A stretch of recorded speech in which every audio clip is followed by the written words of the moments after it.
Bom dia, a gente é Gaúne. Prazer, eu sou a Gabi, a pessoa que vai apresentar. E a gente vai mostrar o nosso projeto Inter do sexto semestre. Ahn, e o nosso jogo é o Dia Depois da Marmota. Esses são nossos integrantes: a Camila, eu, o João, o Maru, o Debax e o Pedro e suas respectivas áreas.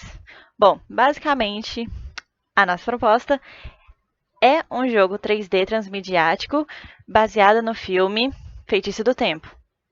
A gente se baseou no universo e também nas características principais do filme, e a gente quis fazer um retrato mais cativante e divertido do jogo, que também são coisas bem, tipo, importantes e relevantes que teve no filme, que é esse lado meio cômico e tal. Então a gente quis trazer isso para o nosso jogo. E o nosso jogo vai especificamente passar no restaurante Tip Top, que é o restaurante bem marcante do filme, onde o Phil passa bastante tempo, né, lá comendo e afins, conversando sobre as suas maluquices no filme. Enfim, bom, o nosso público-alvo é um tipo de jogador casual e platinador. Basicamente, ele vai querer completar todas as conquistas, ele não desiste tão fácil. A idade dele é entre 16 e 24 anos, classe média, e ele tem preferência por jogar em computador e celular.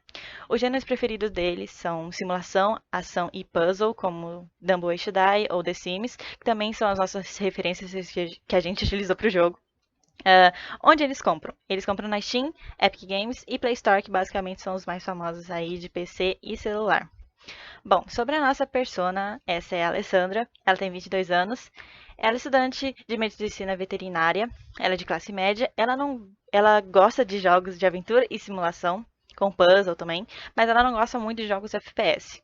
Tanto que ela gosta de jogos de simulação porque ela gostava de The Sims, então quando ela jogou The Sims Pets, ela adquiriu uma paixão por animais, tanto que ela faz medicina veterinária por conta desse fato. Agora falando sobre o nosso jogo e como que a gente fez a nossa adaptação do tema. Bom, quando o nosso jogo ocorre? Basicamente, o filme acontece no dia da marmota e o nosso jogo vai ocorrer no dia seguinte. Então, no dia seguinte, quando o Phil, que é o personagem principal, conseguiu sair daquela maldição do loop eterno, né? E onde vai se passar? Bom, vai se passar no mesmo universo do filme, que é em Punxsutawney. E, como dito já anteriormente, a gente vai fazer o nosso jogo no Café Tip Top, que é aquele restaurante diner americano, bem padrão. E quem que é o nosso protagonista? É o Benjamin, que é esse que vocês estão vendo na tela.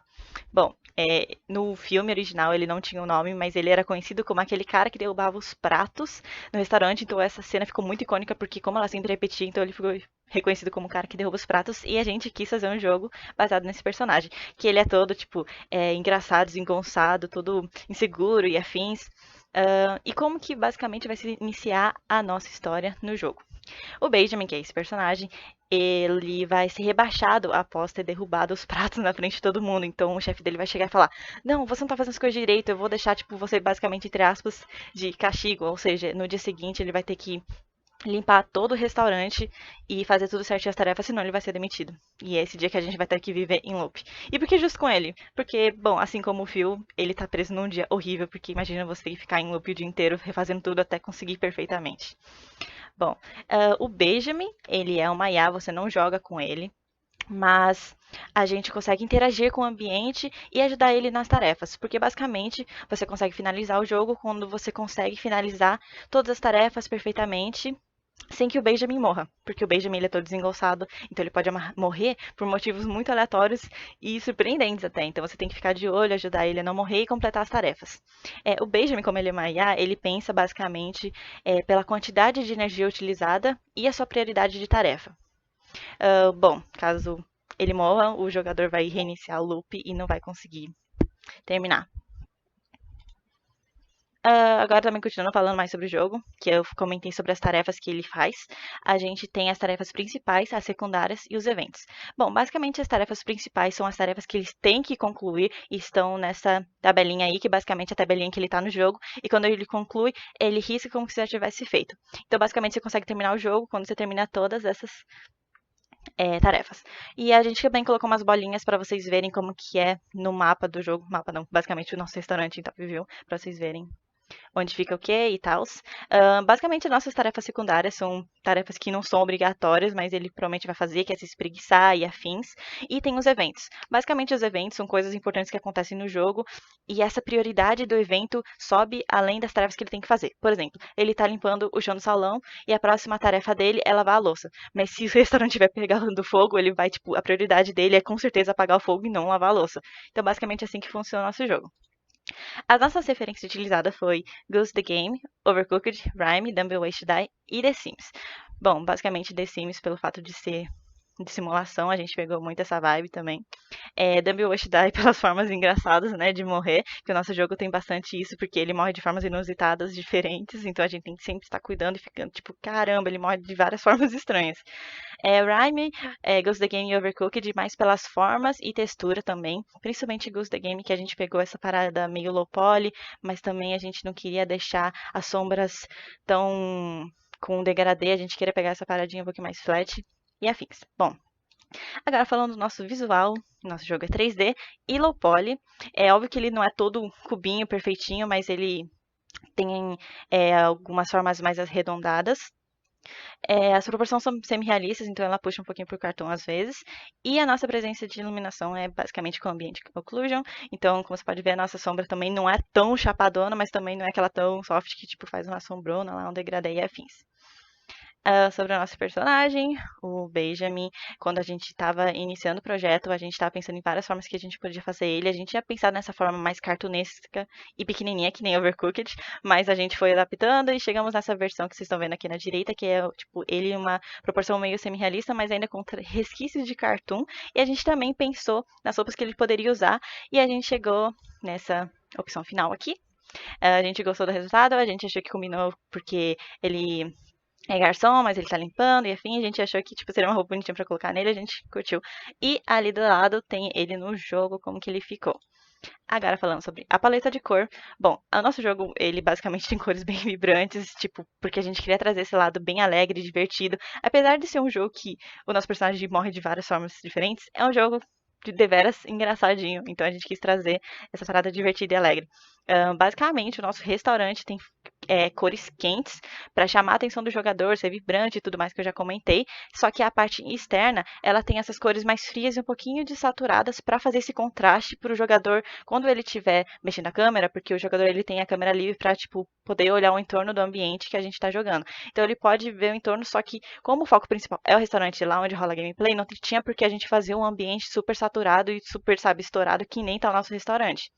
Então, a gente prestou atenção nesses detalhes, deixou de saturado para fazer esse contraste legal. E até porque é inverno e tá nevando, então a gente não faz sentido a neve lá ser super saturada. Bom, aqui alguns prints do restaurante para mostrar como o que é baseado na paleta de cor. Ele é todo coloridão, divertidinho, ele dá esse lado meio cartoon. E o ambiente externo, esse aqui basicamente são os conceitos iniciais, mostrando como seria tipo ele normal. E na versão que passa o filme, que seria quando está nevando. E no jogo ele fica assim. É óbvio que tem algumas cores com uma presença um pouquinho mais vibrante, como por exemplo as árvores, mas em geral ela é uma paleta mais fria e desaturada mesmo. Agora sobre a interface, a gente quis trazer essa vibe meio de diner americano, assim, aquele estilinho meio padrão, e também não fugir do lado cômico, cartoon e de cores alegres que a gente queria. A gente, tipo, tentou manter isso o máximo possível com essas linhas, essa simetria, porque para trazer essa dinâmica, não faria sentido a gente fazer algo perfeitamente simétrico. Então a gente trouxe essa simetria e tudo mais. Aqui algumas outras partes da interface, como a câmera, ali os controles e os créditos. E aqui em game, que ali é o menuzinho de tipo que aparece como jogar. E basicamente, quando a gente joga, a gente tem a interface ali do Benjamin, que é basicamente mostrando as expressões dele, que a gente se baseou também bastante The Sims. Então, se ele tá cansado e ele precisa descansar, ele tá tipo com uma cara de ai meu Deus, tristinho. E a gente colocou a barrinha de tarefas que também tem nele, mas também na interface ali, perto do Benjamin, para o jogador poder ver que esse foi um dos feedbacks que a gente mudou. Bom, agora sobre a cutscene inicial, vocês vão ver na gameplay, mas eu vou explicar mais ou menos como que é. Vai mostrar o Phil, né, que é o personagem do filme, mostrando, dando uma entrevista, falando sobre um pouquinho do Dia da Marmota, porque antes ele era uma pessoa super arrogante, agora ele é mais de boa, entendeu as vibes da vida, e ele tá, tipo, dando uma entrevista. E ele tá falando um pouquinho sobre o dia da marmota e vai mostrar o Benjamin naquele fatídico dia derrubando as coisas e o chefe, tipo, brigando com ele, tipo, nossa, você não consegue fazer nada direito. E ele, tipo, ai meu Deus, eu sou incompetente. E aí vai mostrar que ele foi rebaixado e o chefe dele falou assim: ó, você tem que terminar até tal dia, hein? Aí, quando você termina o jogo e você consegue completar todas as tarefas, basicamente todas as tarefas que o seu chefe pediu, vai mostrar o Benjamin, tipo, nossa, cansadito, terminando basicamente o que ele tinha que fazer, e aí vai mostrar o chefe chegando, vendo que o ambiente tá todo limpo, o restaurante tá todo ok, perfeito, e aí o Benjamin, tipo, todo inseguro, tipo, ai meu Deus, e vai dar aquele suspense e o chefe vai aprovar o trabalho dele. Agora, também falando sobre o sound design e a trilha sonora, a gente fez baseado também como o Benjamin se sente em relação ao jogo e o que ele tá passando. Um, a música do jogo em si, ela não podia ter tanta personalidade, até porque, tipo, a gente queria trazer esse som meio ambiente de restaurante, que é aquela música meio tipo de elevador, sabe? E como o foco principal é o Benjamin, a gente não podia trazer tanta personalidade pra música e ficar tão tipo, nossa, que música maneiríssima. Ela tinha que ser sutil, simples, delicada, tranquila e trazer essa vibe meio antiga, porque o filme se passa em 1990, por aí, na década de 90. 80. Em momentos tensos, quando começa a pegar fogo ou o rato aparece, esses momentos, a música começa a ficar um pouco mais acelerada para trazer aquele momento, aquele sentimento de desespero, ansiedade, que é o que basicamente o Benjamin tá sentindo, tipo, ai meu Deus, o que que eu faço? Então a gente traz alguns elementos na música de tipo, como se fosse um tic-tac de tipo correndo contra o tempo, porque você começa a ficar desesperado. E pro menu a gente usou a música Mr. Sandman, bem famosinha, tipo, pra trazer esse toque de nostalgia. A gente fez uma versão de piano e também deixar ela calminha e tal, tranquilinha. Bom, no playtest que a gente fez, a gente teve vários pontos positivos e alguns negativos. Os pontos positivos que o pessoal curte bastante a ambientação, os modelos, as texturas, eles acharam tudo muito bonito. Eles gostaram muito da interface, da temática que a gente utilizou e como que a gente, tipo, reaproveitou a ideia de uma forma transmediática. E a gameplay. Alguns pontos negativos é que a gente precisava melhorar alguns feedbacks para o jogador e a gente ajustou isso. Por exemplo, um dos feedbacks era: eu não consigo saber as coisas que eu posso interagir. Apesar da gente ter feito propositalmente para o jogador descobrir, muitos jogadores falaram: mano, eu não tô entendendo nada, como que faz isso aqui? Aí a gente adicionou um botão, que é o F, e você pode ver os objetos que você consegue interagir para facilitar o jogador entender como funciona o jogo. E também, muitos jogadores também reclamaram que quando você fazia uma tarefa que estava muito longe do Benjamin, você não conseguia ver o progresso dele, porque ele tem uma barrinha de tarefa em cima da cabeça dele mostrando o progresso, e a gente colocou isso também, tipo, na interface, perto na HUD assim, para mostrar, mesmo para o jogador, se ele estiver longe do Benjamin, que ele conseguiu completar a tarefa ou em que parte da tarefa ele está. E os efeitos sonoros, alguns a gente ajustou porque eles estavam meio bugados e às vezes você não escutava o som porque ele estava dando um efeito 3D diferente, mas a gente tentou melhorar o máximo possível.